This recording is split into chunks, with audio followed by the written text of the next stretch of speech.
ડીસા નવવાસમાં આવેલ રામદેવ પીરના મંદિરે દર વર્ષની જેમ આ વર્ષે પણ ભજન સંધ્યાનું આયોજન કરવામાં આવ્યું. નટવરજી ઠાકોર, ચકાભાઈ, સુખદેવભાઈ ઠાકોર પરિવાર તરફથી આવનાર ભક્તોને આવકાર આપી ભક્તિમય વાતાવરણમાં પ્રસાદ સાથે આનંદ ઉલ્લાસ કરાવ્યો.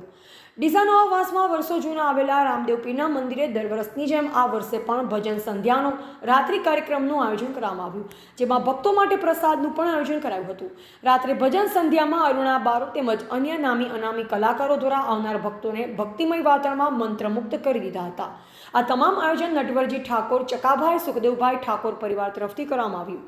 નવાવાસમાં આવેલા રામદેવ પીર મંદિરમાં દર વર્ષે હજારો ભક્તો રામદેવ પીરના આશીર્વાદ લઈ ધન્યતા અનુભવે છે અને ભગવાન રામદેવ પીર પણ આવનાર ભક્તોની મનોકામના અને આસ્થા પૂર્ણ કરે છે.